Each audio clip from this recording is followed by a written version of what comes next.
लेकिन फिर धीरे धीरे जैसे जैसे दिन ढलना शुरू हुआ तो पता चला कि नहीं, अमेरिकी प्रेसिडेंट डोनाल्ड ट्रंप बाकायदा एकदम कॉन्फिडेंटली कह रहे हैं, स्टेटमेंट दिया है, प्रेस में आए हैं, ब्रीफिंग की है और दावा किया है कि बगदादी मारे गए। तो उसके बाद धीरे धीरे वक्त बीता तो लगा कि शायद ये 8वीं और आखिरी बार सही में बगदादी मर चुका। तो कहानी बगदादी की ही है मौत की, लेकिन इस कहानी के साथ भी बहुत सारी चीज़ें जुड़ी हुई हैं, क्योंकि पिछला जो एक्सपीरियंस है आदमी उसी से सीखता है। तो बहुत सारे लोग मुझ पे भी हंसते थे कि यार कितनी बार मारोगे बगदादी को। आज भी कुछ मेल पढ़ रहा था तो उसमें भी कुछ लोगों ने ये लिखा था। लेकिन इस बार मुझे लगता है कि शायद जिस तरीके से किसी इतने पावरफुल कंट्री का प्रेसिडेंट वो सामने आए और इस तरह से बयान दे तो उसमें झूठ की गुंजाइश कम होती है। तो मुझे लगता है कि इस बार सचमुच में बगदादी मारा गया है। लेकिन कई चीज़ें हैं जिनको लेकर सवाल लोग पूछ भी रहे हैं, खड़े भी हो रहे हैं। तो आज कोशिश करूंगा उन सारे सवालों के जवाब, ये पूरी कहानी आप तक रख सकूं। लेकिन बगदादी की मौत को समझने के लिए उसकी ज़िंदगी को जानना ज़रूरी है कि आखिर अचानक ओसामा बिन लादेन या अल जवाहिरी के बाद सबसे खूंखार आतंकवादी बगदादी कैसे बना। बगदादी के नाम से ही जैसा जाहिर है कि ये बगदाद का रहने वाला है, मतलब इराक़ का। हालांकि इसके नाम बहुत सारे हैं, इब्राहिम अव्वाद, इब्राहिम अली बदरी, ये इसका एक नाम है, उर्फ अबू बकर अल बगदादी, उर्फ इनविजिबल शेख, उर्फ डॉक्टर इब्राहिम। तो ये सारे नाम हैं, लेकिन बगदादी जो इसके नाम के साथ जुड़ा हुआ अबू बकर अल बगदादी, ये बताता है कि ये बगदाद का रहने वाला इराकी नागरिक है। नॉर्थ बगदाद में पैदा हुआ बगदादी।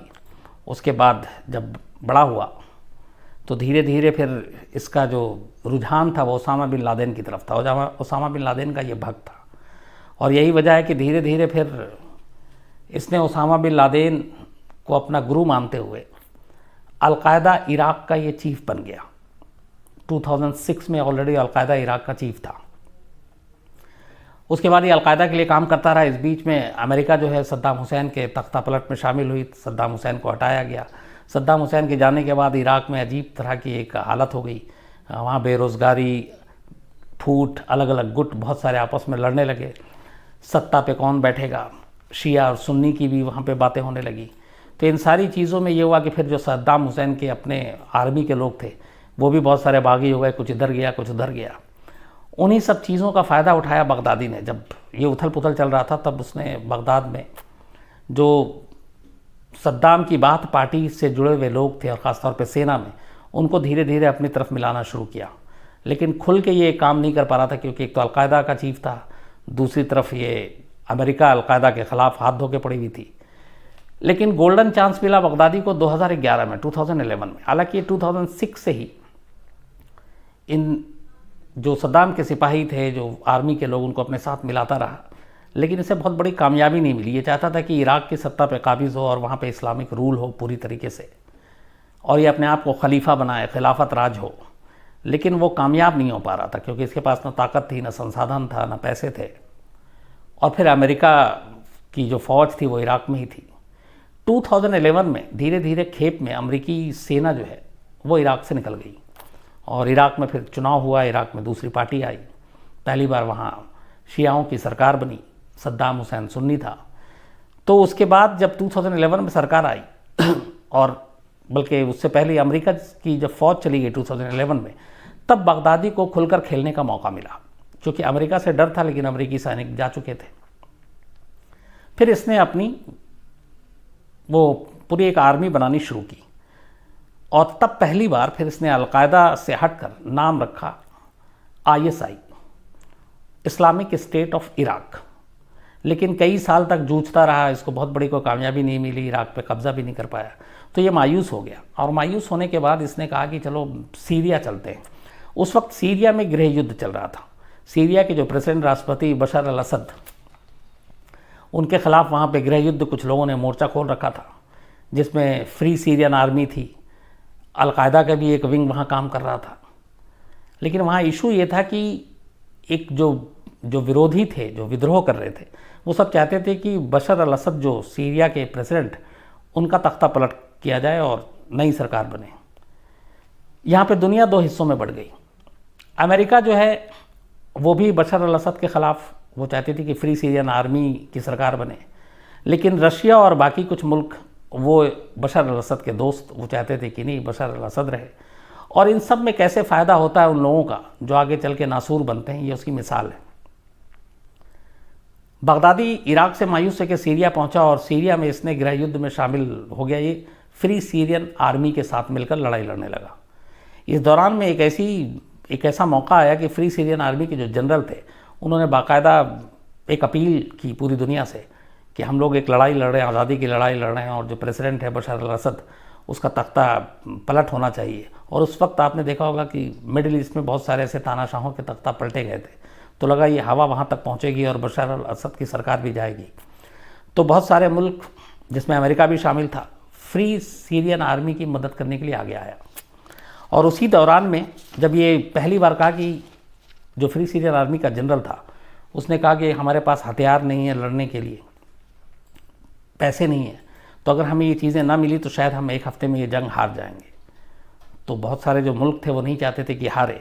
उसमें अमेरिका था, Israel, Jordan, Turkey, Saudi Arab, Qatar, इन सब ने फ्री सीरियन आर्मी की मदद करने का फ़ैसला किया।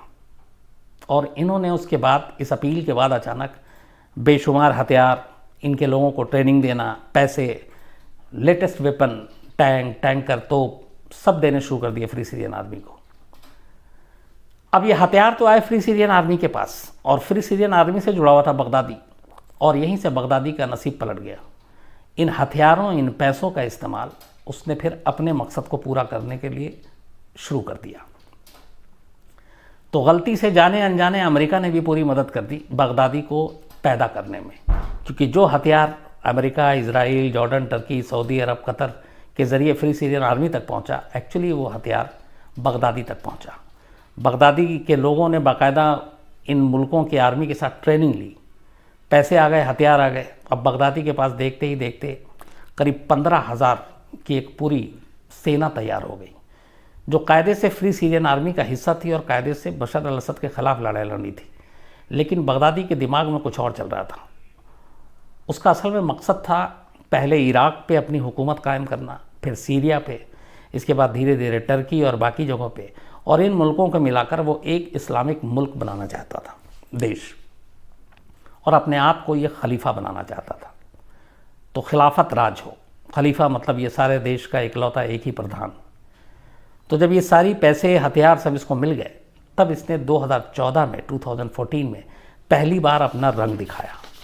और वो रंग ये था कि इसके बाद इसने आतंकवाद की तरफ कदम बढ़ाया, और दुनिया को फिर डराने के लिए पहले तो ये कि इसका नाम हो और लोग इसे जाने, तो उसमें सबसे दहशत की चीज़ ये होती कि ऐसा कौन सा खूंखार काम करे। तो पहली बार आतंकवाद की तस्वीरें ऐसी इसने जारी की कि दुनिया के रोंगटे खड़े हो गए।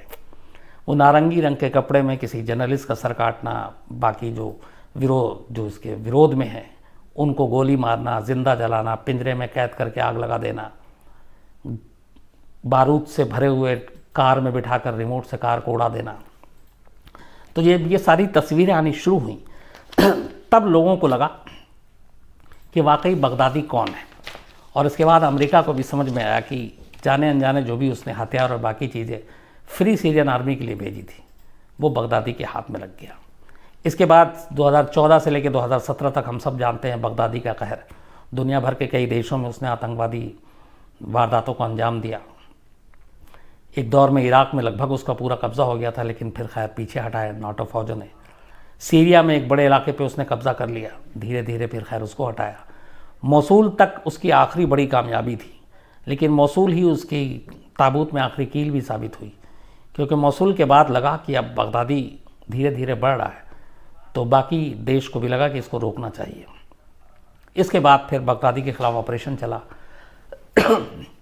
और धीरे धीरे बगदादी का साम्राज्य ख़त्म होना शुरू हुआ।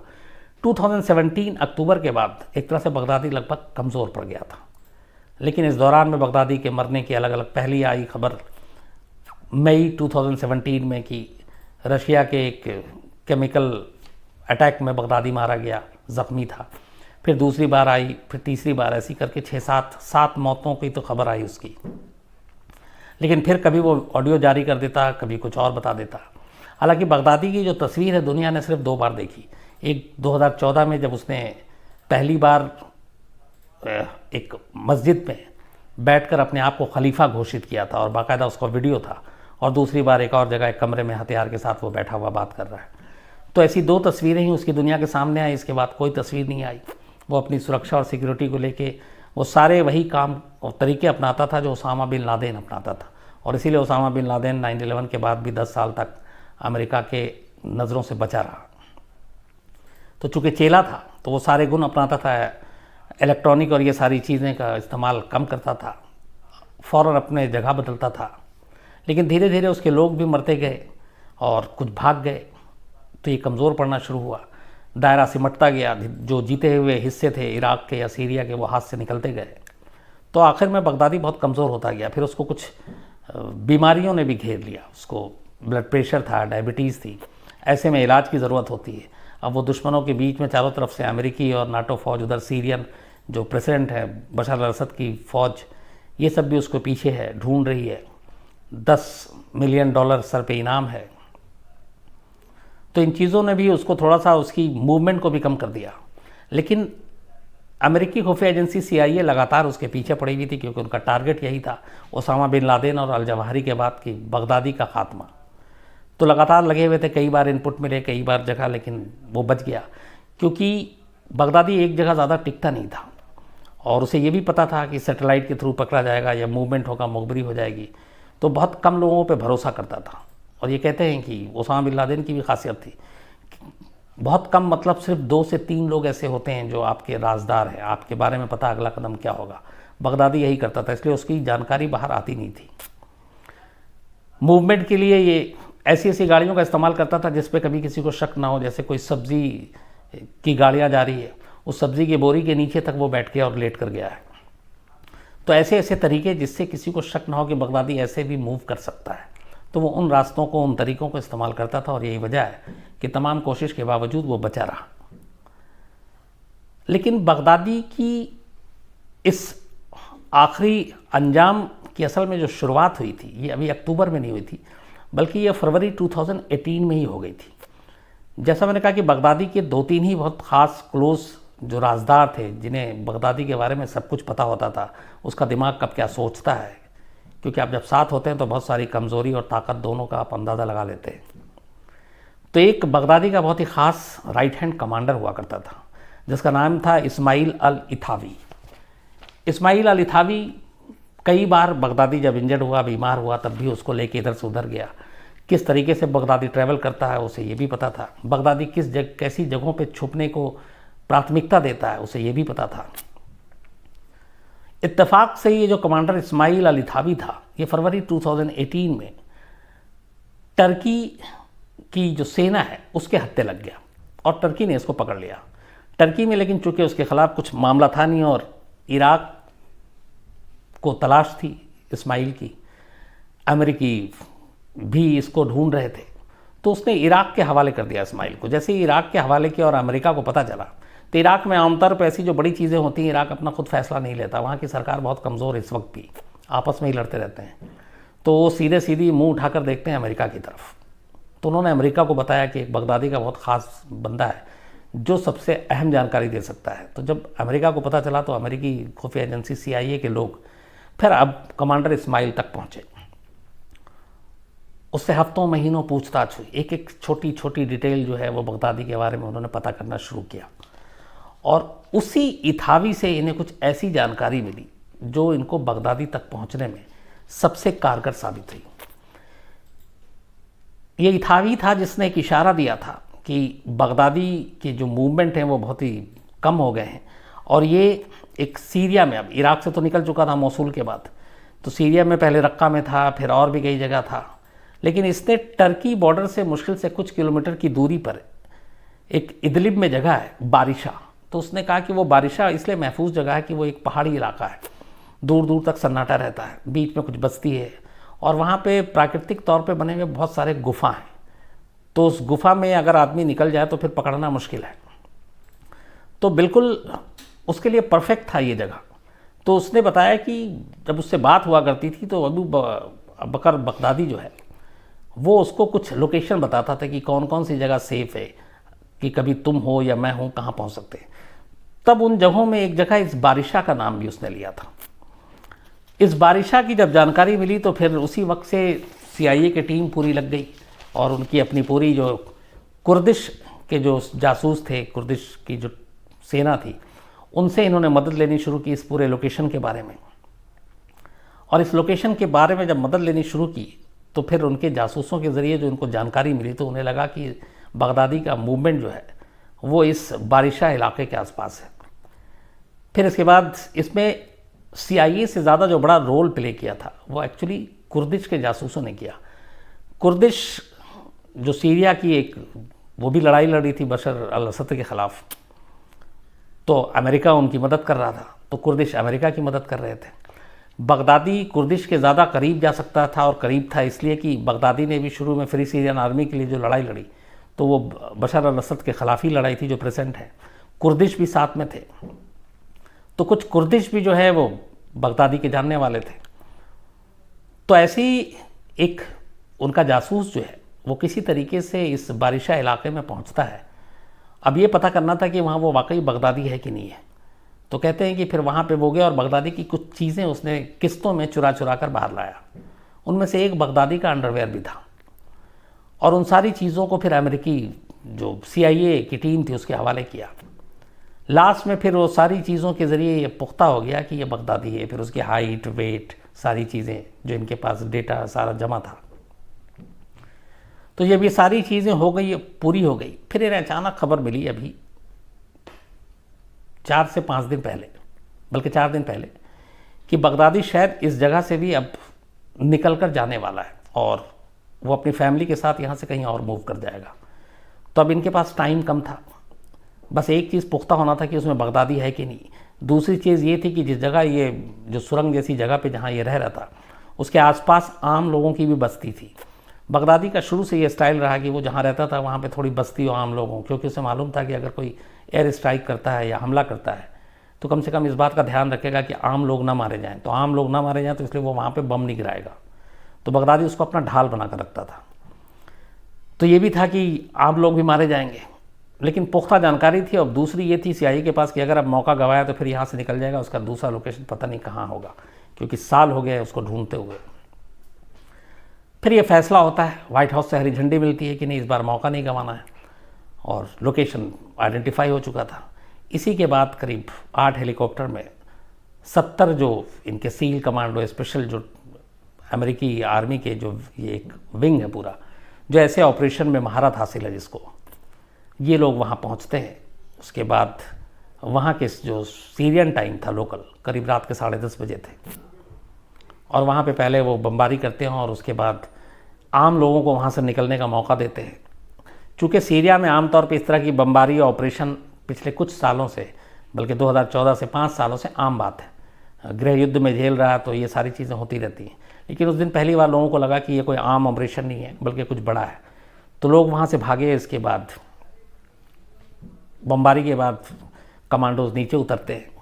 सुरंग का एक रास्ता था, लेकिन अब एक ख़तरा ये भी था कि ISIS की जो काम करने का जो तरीका है, एक तो वो लोग आत्मघाती जो बेल्ट है वो हमेशा पहने रहते हैं, ह्यूमन बॉम्ब एक तरह से बन के। तो ये भी था कि उस गुफा में कहीं दरवाजे पे, दीवारों पे, ज़मीन के अंदर बारूदी सुरंग ना हो, क्योंकि वो सबसे ज़्यादा बारूद का ही इस्तेमाल करता है ISIS के लोग जो है। तो सारे ऊपर से तो तहस नहस कर दिया।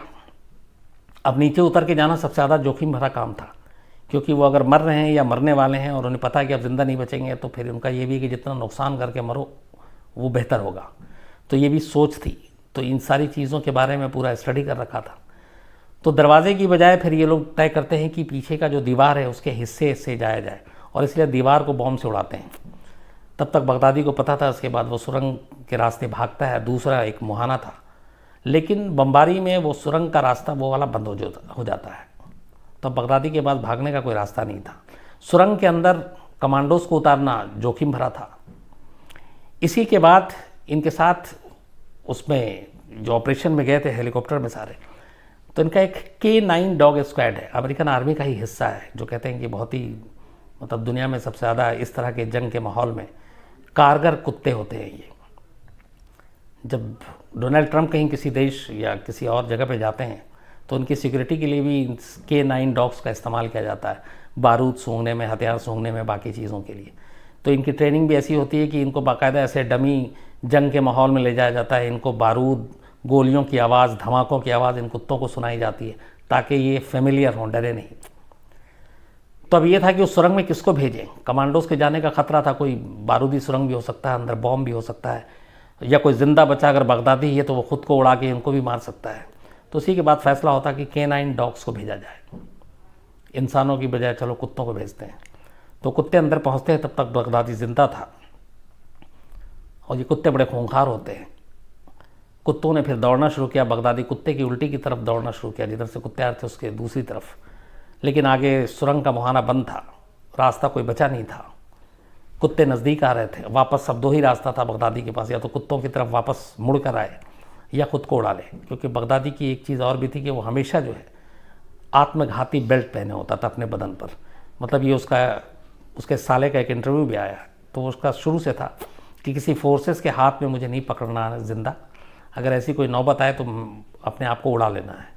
तो बगदादी के सामने उस वक्त दो ऑप्शन थे, उन कुत्तों की तरफ मुड़ना या फिर खुद को उड़ाना। उसके साथ 3 बच्चे भी थे, बट उसने दूसरा ऑप्शन चुना, उसने खुद को उड़ा लिया और उस ब्लास्ट में 3 बच्चे भी मारे गए।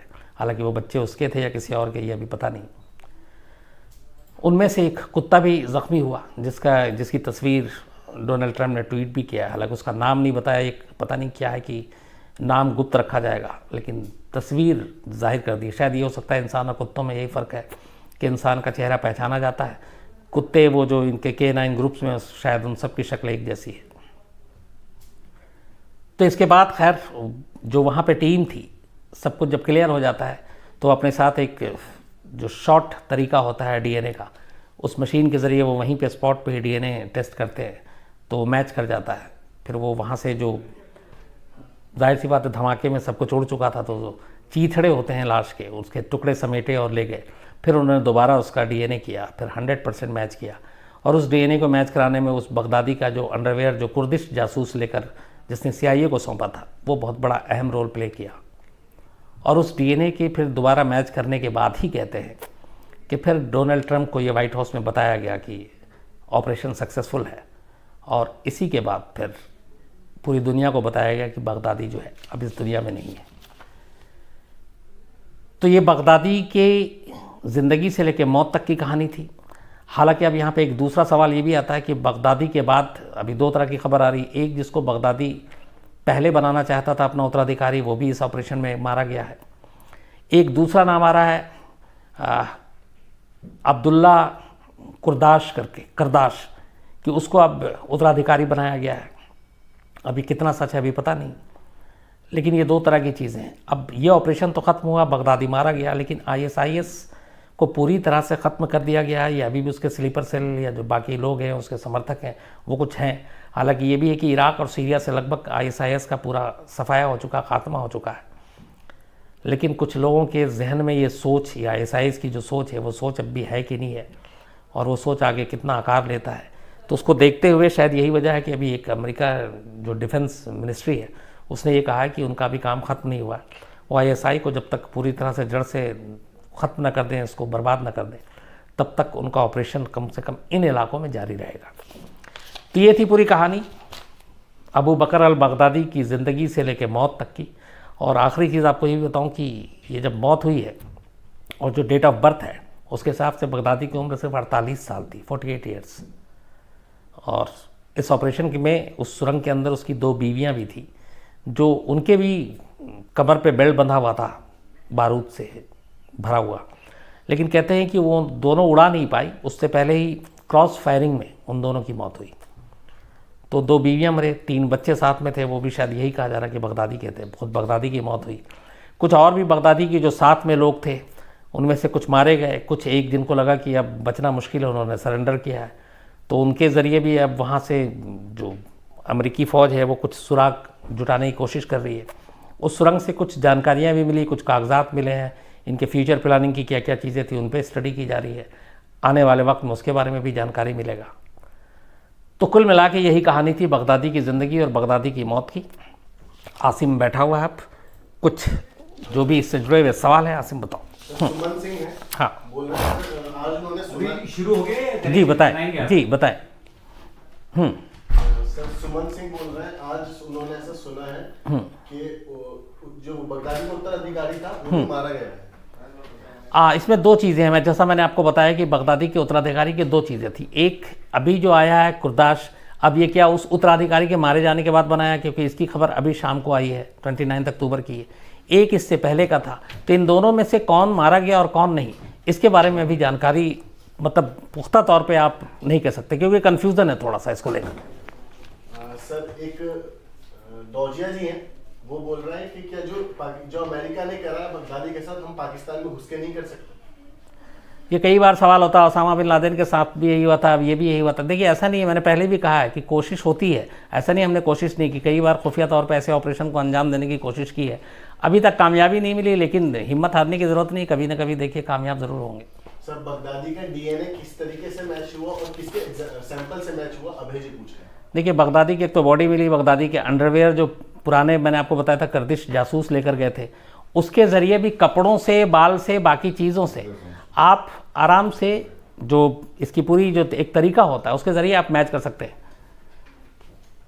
जी अच्छा, एक फरमाइश आई है मेरे सामने, सईद भाई भी खड़े हुए हैं, बॉस भी खड़े हुए हैं। आप सभी को पता होगा, मैंने पहले भी कहा 1, 2, 3 नवंबर, 1, 2, 3 नवंबर, फ्राइडे, सैटरडे, संडे, ये साहित्य आज तक हो रहा है। और ये हर जगह पिछले 2-3 सालों से जो इंदिरा गांधी राष्ट्रीय कला केंद्र है वहाँ होता है।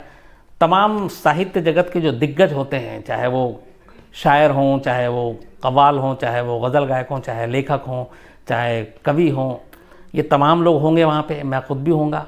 और मेरे जो फेवरेट है वहाँ राहत इंदौरी साहब हैं, उनके साथ एक सेशन भी मुझे करना है। तो साहित्य आज तक शुरू हो रहा है 1, 2 और 3। आप में से जिन जिन को शौक़ है वो ज़रूर आएँ और वहाँ पे पहुँचें। और मैं भी रहूँगा 3 दिन, तो आप लोगों से मुलाकात भी होगी। बहुत सारे हमारे क्राइम तक की फैमिली के लोग हैं। तो फ्राइडे, सैटरडे, संडे 3 दिन साहित्य आज तक है, आप ज़रूर आइए और मुलाकात कीजिए और इन लोगों को सुनिए। बड़े बड़े लोगों को मेरा भी बड़ा शौक़ है, कवि सम्मेलन भी है, मुशायरा भी है, कव्वाली भी है, फिर बड़े बड़े बाकी जो दूसरे लोग हैं उनको सुनने का भी मौका मिलेगा। मेरे दोस्त कैलाश खेर हैं, वो भी आ रहे हैं, तो उनका भी आप लोग लुत्फ़ उठाइए। तो साहित्य आज तक 1, 2, 3 नवंबर ज़रूर आइए। अब बताओ आसिम। सूरज कुमार बोल रहे हैं, बगदादी की फैमिली का कोई सुराग मिला? सूरज कुमार जी, बगदादी की फैमिली का अभी तक जो खबर आई है, 2 बीवियाँ थीं, 2 बेगम उनकी, दोनों मारी गईं, 3 बच्चे थे। 3 बच्चों के बारे में अभी पुख्ता तौर पे नहीं कह सकते, लेकिन ये है कि शायद वो बगदादी के ही बच्चे थे। इसके अलावा भी बाकी फैमिली की, हाँ साला एक था जो साला पहले बगदादी के साथ था, अब वो बाकायदा इंटरव्यू दे रहा है और इस वक्त वो इराकी ऑफिशियल के पास है और वो ज़्यादा जानकारी दे रहा है। सर दिनेश चतुर्थी हैं, ये बोल रहे हैं कि सर आप जब इराक गए थे, क्या आपको ISIS के किसी आतंकी से मिलने का मौका मिला? दिनेश चतुर्थी जी, ISIS के आतंकी से आमने सामने इराक में मुझे मिलने का मौका नहीं मिला था, लेकिन वो जो एक हादसा हुआ था जब हम किडनैप होते होते बचे थे, जो 5-6 लोग थे, तो जाहिर सी बात उनकी शक्ल देखी थी और वो जिस तरीके से हम लोगों को लेकर जाने वाले थे, बाद में पता चला था वो उनको वहाँ दाइश कहते हैं, जैसे हम लोग ISIS टेररिस्ट कहते हैं, तो ISIS नहीं कहते हैं वहाँ पे, वो लोग उनको दाइश कह के पुकारते हैं इराक में। तो वो थे तो दाइश के ही लोग, मतलब ISIS के लोग, लेकिन जो मुलाकात हुई वो अच्छे माहौल में नहीं हुई। बस ऊपर वाले का शुक्र था कि बाल बाल बचे और लौटकर हिंदुस्तान सही सलामत आ गए थे, वरना कुछ पल के लिए तो लगा था कि पता नहीं वही आखिरी दिन होगा। सर शब्बीर अहमद